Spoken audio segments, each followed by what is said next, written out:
Hi. So my name is Iyleah Hernandez. I'm a double major in math and computer science at Dominican University. And this is Unmasked, which is a lip tracker and animator that was created in conjunction with my mentor, Dr. Nam. So a little bit of background about this animator first is that it was born out of the COVID-19 pandemic, specifically the fact that we have to wear masks to cover our faces to protect ourselves and others.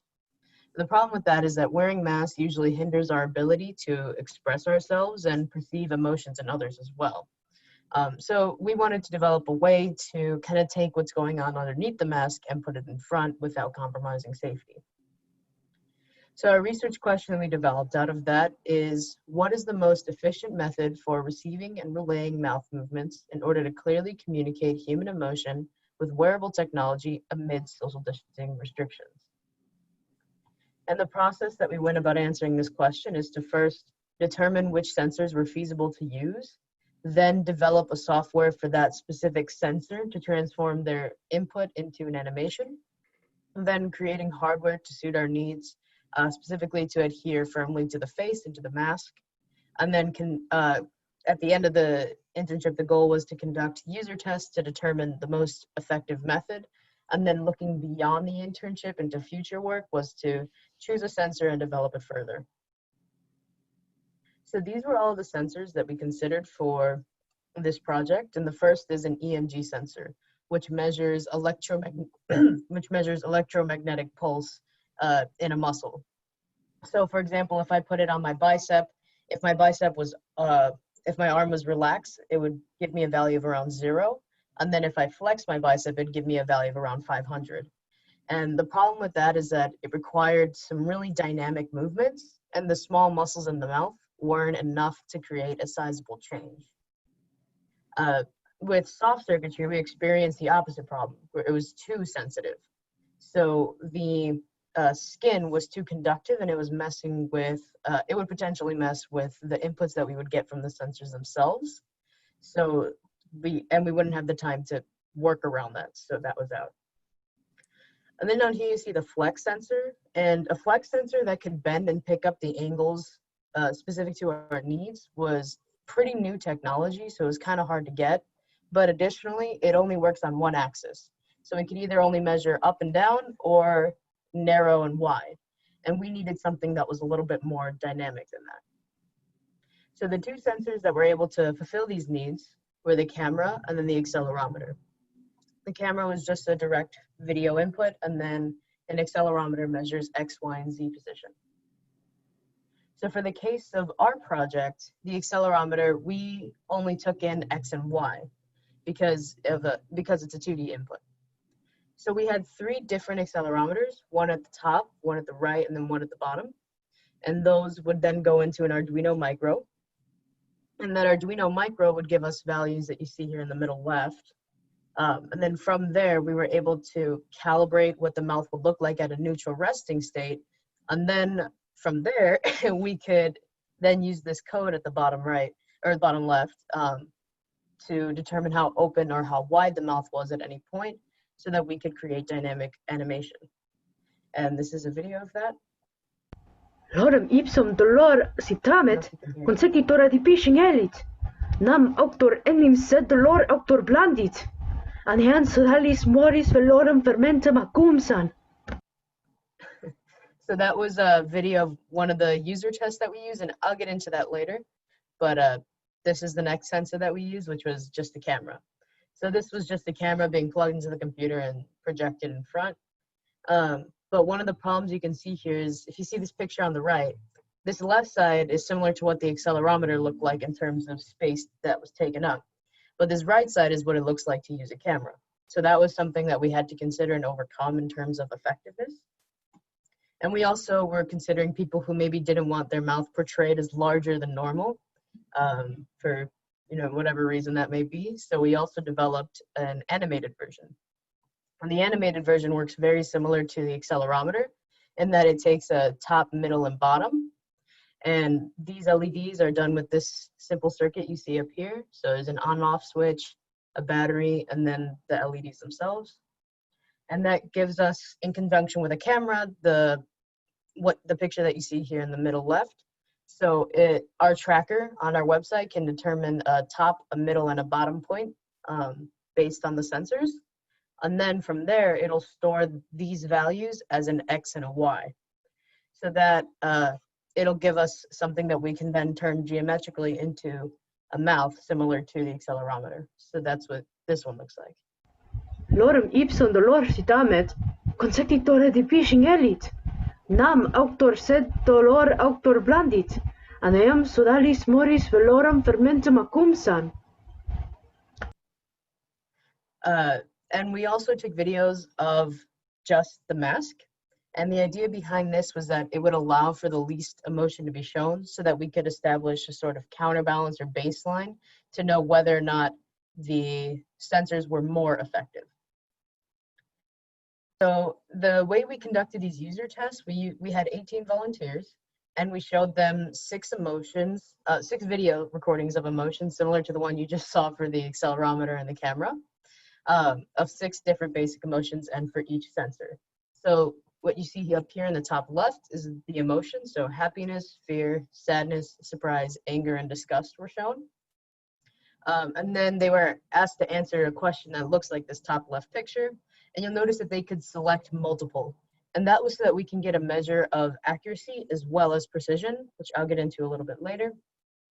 But then we asked them to rank each sensor from 1 to 7 for clarity, playfulness, expression, and disturbance using this bottom question. And then the top right is how we asked them to rate each device in terms of preference. And then we scaled that up to a 1 to 7 factor just so that we could have all the subjective responses in a similar graph. So you can see the results here. As I mentioned earlier, we used the mask as a baseline to establish whether or not the sensors were better than the mask, because that's what we were testing. So on this left side, you'll see at least one guess correct for each sensor and the mask. That's a measure of accuracy. So whether or not they were able to click the correct answer for each question.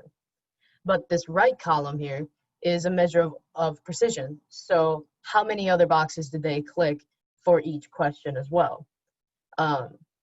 So this is, as you can see here, the green is good, and we had some pretty significant results. And these are the results graphed. So as you can see, the mask is performing either at or below for most of the emotions, as well as overall for accuracy and precision and preference, individual preferences.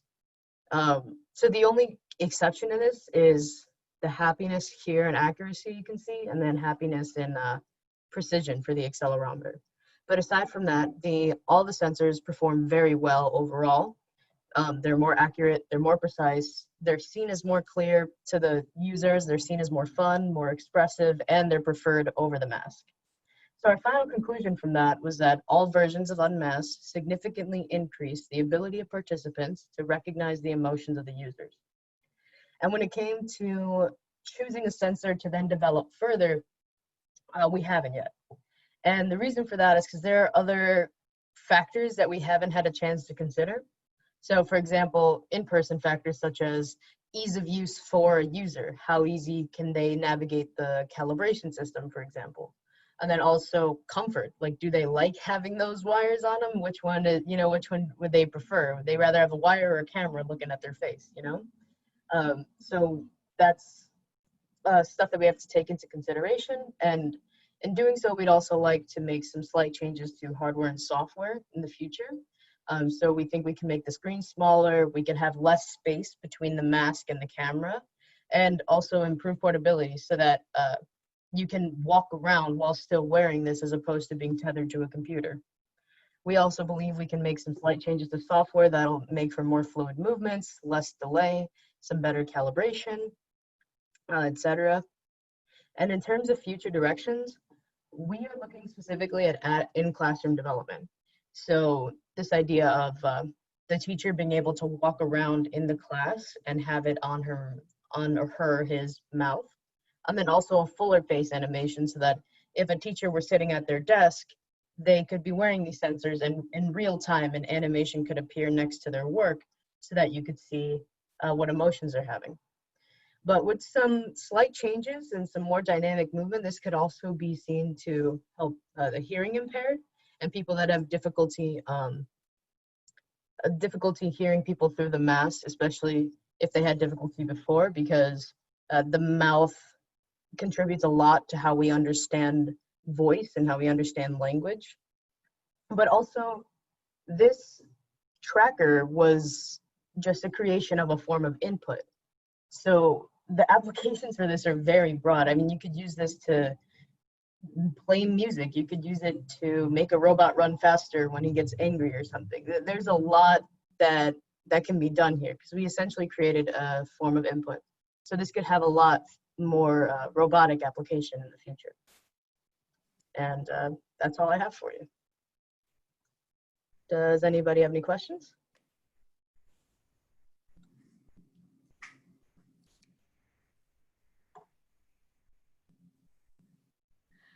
How big is the whole thing? I mean, if you want to transport everything with you.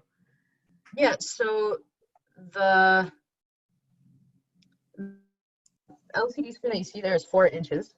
Mm-hmm. So it's pretty much to the face, but we're actually looking at something even smaller. So we think we can get the screen down to around 2.5 inches. And then the space, the last time I measured it, I believe it was about 4 inches out from the mask that needed.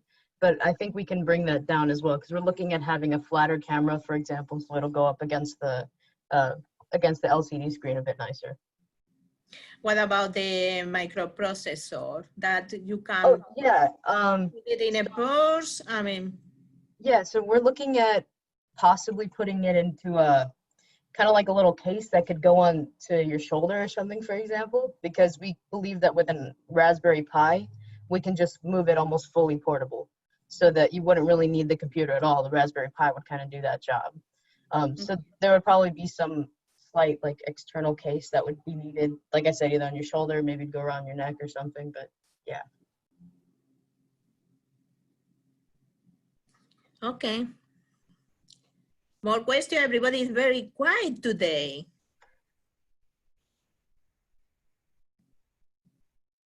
I have a question.